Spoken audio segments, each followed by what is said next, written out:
Dear students, मैं S.B.. Singh. आज हम पढ़ेंगे the merchant of Venice, Venice का व्यापारी। ये एक ड्रामा है जिसे शेक्सपियर ने लिखा है। तो सबसे पहले हम इसके करेक्टर्स के बारे में पढ़ते हैं, इसके पात्रों के बारे में पढ़ते हैं। तो सबसे पहला पात्र है साइलॉक।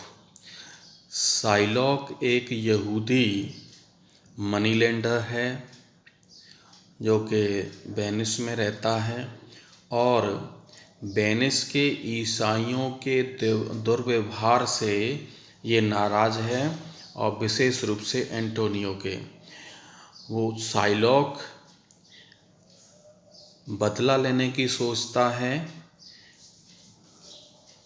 एंटोनियो साइलॉक से पैसे उधार लेता है तो उस समय ये शर्त रख देता है साइलॉक कि अगर तुमने ये पैसा जो है सर्टेन पीरियड में नहीं लौटाया तो मैं तुम्हारे शरीर से 1 पाउंड मांस काट लूँगा।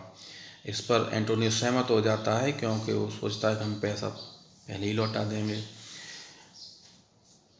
पात्र के रूप में देखा जाए साइलॉक एक अमानवीय और दुष्ट टाइप का व्यक्ति है, और कभी कभी ये अपने जो इसका जो घिसा पिटा जो दुष्चरित्र है इससे हट भी जाता है और अपने आप को एक पूरी तरह से मानवीय पात्र के रूप में प्रकट करता है।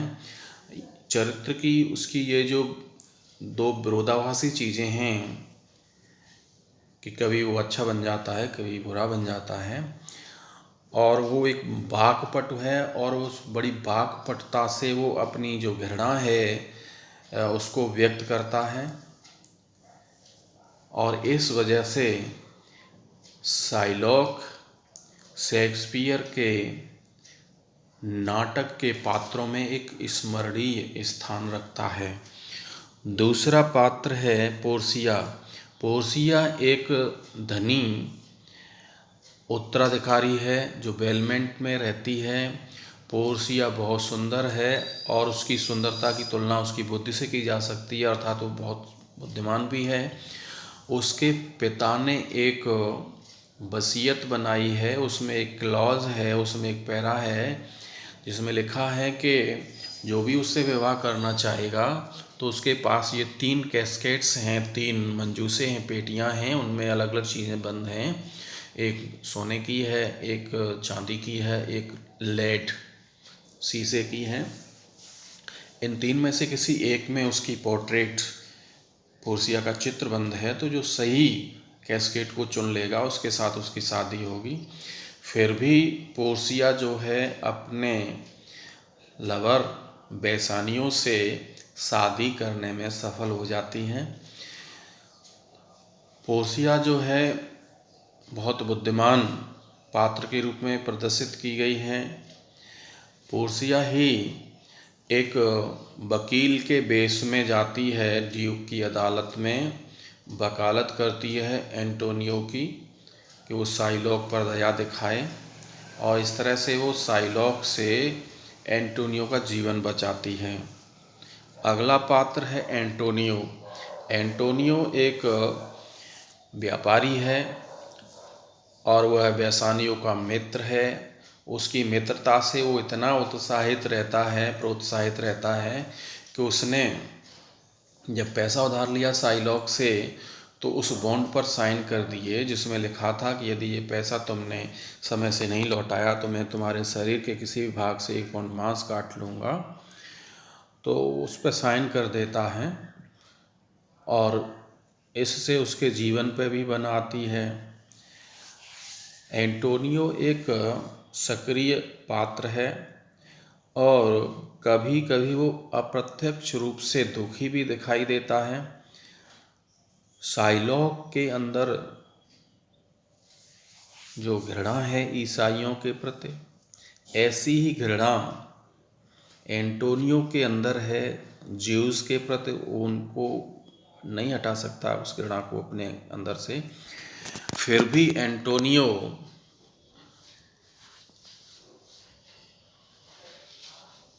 जो है अपने मित्र बेसानियो की सहायता से वो शाइलॉक पर दया दिखाने के लिए उसको बाध्य कर देता है। अगला पात्र है बेसानियो। बेसानियो एक सज्जन है जो वेनिस में रहता है और एंटोनियो के एक मित्र के रूप में, एक खास व्यक्ति के रूप में है। बेसानियो पोर्सिया, जो कि पीछे बताया था एक धनी महिला है, उससे प्यार करता है और उसमें उसका मित्र एंटोनियो उसकी सहायता करता है। एंटोनियो बेसानियो के खातिर पैसा उधार लेता है शाइलॉक से और बेसानियो अपने आप को ये साबित कर देता है कि वो एक अच्छा मंगेतर है पोर्सिया के लिए और वो सही कैस्केड्स का चुनाव करता है जिसमें कि पोर्सिया का चित्र रखा हुआ है। पोर्सिया से शादी करने में वो सफल हो जाता है। अगला पात्र है ग्रेशियानो। ग्रेशियानो बेसानियो का मित्र है जो बेलमंट, जहाँ पर पोर्सिया रहती है, वहाँ तक उसके साथ जाता है, जो कि एक गंवार टाइप का व्यक्ति है और बहुत बातूनी है। ग्रेशियानो जो है कई तरह से शाइलॉक की इंसल्ट करता है जब मुकदमा चल रहा होता है कोर्ट में ड्यूक के सामने। जब बेसानियो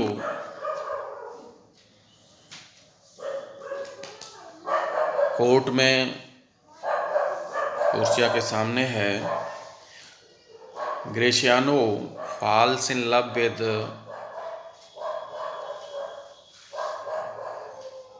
नेरिसा। नेरिसा जो पोर्सिया की नौकरानी है उससे प्रेम करने लगता है और उससे शादी भी होती है उसकी। अगला कैरेक्टर है जेसिका।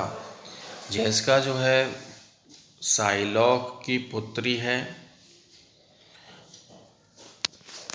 लेकिन वो अपने पिता को पसंद नहीं करती, उसके घर में रहना पसंद नहीं करती है और वह एक युवक क्रिश्चियन जिसका नाम है लोरेंजो, उसके साथ भाग जाती है और उसकी जो आत्मा का प्रारब्ध है वो भी इस तरह के संदेहों से भरा हुआ है। पात्र जो हैं नाटक के दूसरे, वो ये आशा करते हैं कि क्या वो एक ईसाई से शादी करने में सफल होगी, जबकि वो जन्मजात एक यहूदी है, और ये भी सोचते हैं कि वो अंगूठी जो उसकी माँ ने उसके पिता को दी थी तो वो उसने बेच दी है। तो ये उसका ये निष्ठुरपन भी दिखाती है कि जिसका निष्ठुर भी है।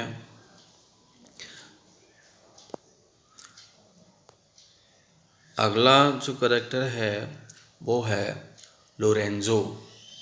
लोरेंजो जो है बेसानियो और एंटोनियो का फ्रेंड है, मित्र है, और जैसा कि पीछे बताया था शाइलॉक की पुत्री जेसिका को प्यार करता है और जेसिका जो है सहायता करती है उसकी अपने पिता के घर से भागने की और वो भाग करके जो है बेलमंट चले जाते हैं। अगला कैरेक्टर है नेरिसा। नेरिसा जो है पोर्सिया की नौकरानी है, उसकी हमराज है, उसके साथ रहती है और नेरिसा ग्रेशियानो से शादी कर लेती है और पोर्सिया जब वेनिस की यात्रा पर जाती है एक पुरुष के वेश में, एक वकील का वेश धारण करके, तो ये नेरसा उसके साथ जाती है वेनिस।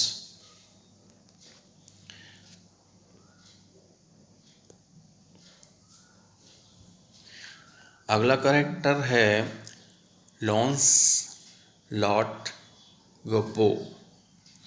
ये बेसानियों का नौकर है, बड़ा ही कॉमेडियन है और विशेष रूप से ये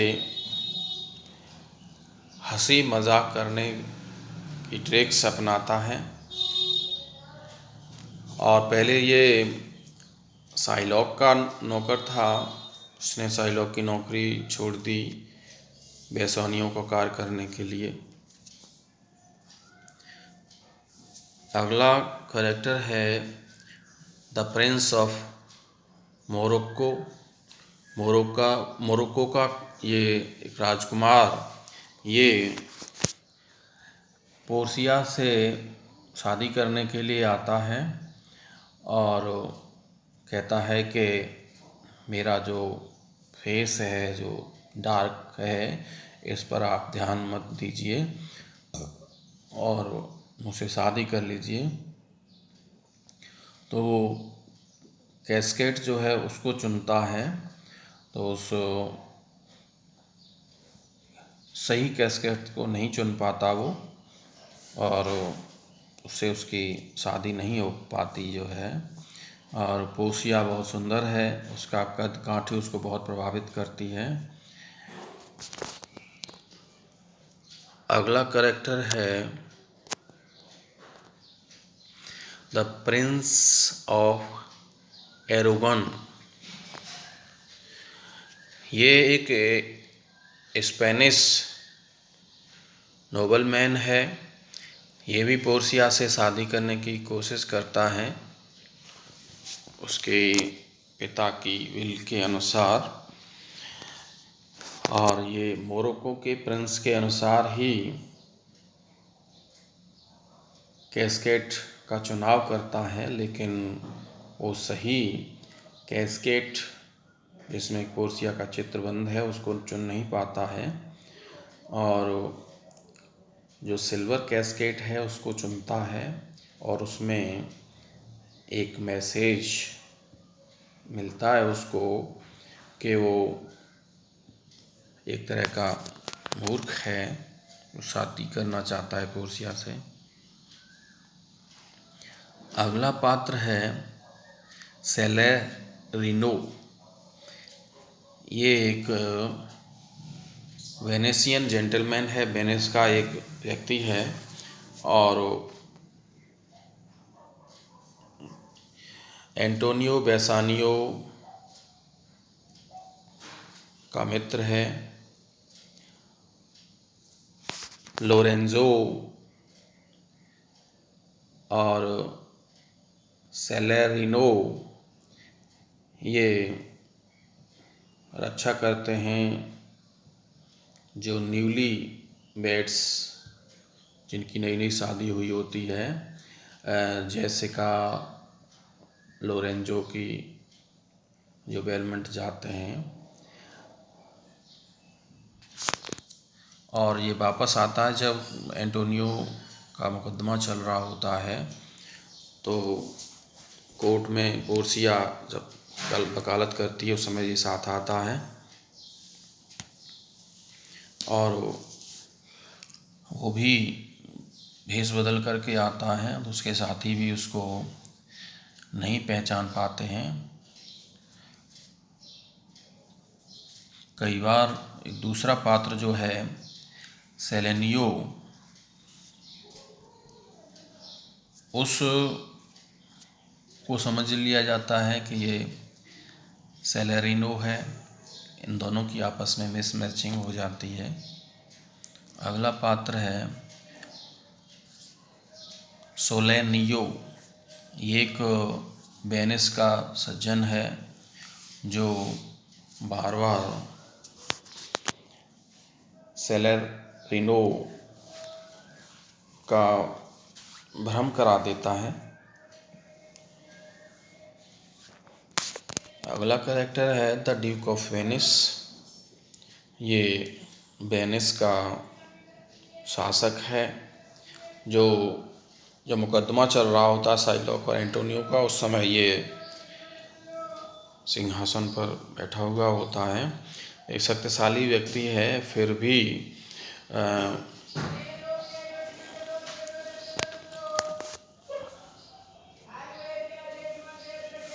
वो एंटोनियो को नहीं बचा पाता है, जैसे कि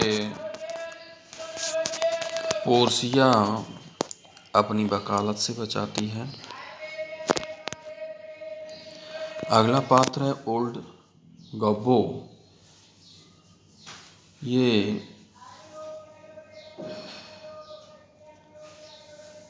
लॉन्स लॉट का पिता है और वेनिस में एक नौकर है। अगला पात्र है ट्यूबल। ये एक यहूदी है जो वेनिस में रहता है और ये शाइलॉक के मित्रों में से है। अगला पात्र है डॉक्टर वेलारियो। डॉक्टर वेलारियो जो है एक धनी वकील है और पोर्सिया का कज़िन है, लेकिन ये नाटक में कभी दिखाई नहीं देता। सिर्फ इतना रेफरेंस आता है इसका कि ये पोर्सिया जब वकालत के लिए जाती है तो वो उसको किन किन पेपर्स की ज़रूरत है अपनी प्रस्तुति देने के लिए कोर्ट में, तो वो सारे लेटर्स जो है ये उसे उपलब्ध कराता है। वेल्थासर अगला कैरेक्टर है। ये पोर्सिया का नौकर है और ये जब वो अदालत के लिए जाती है तो ये डॉक्टर वेलारियो से वो सारे मटेरियल, वो सारे लेटर्स पेपर्स जो है ला कर के पोर्सिया को देता है। तो ये सारे कैरेक्टर्स हैं द मर्चेंट ऑफ वेनिस के। इनकी डिटेल हम आगे पढ़ेंगे। धन्यवाद।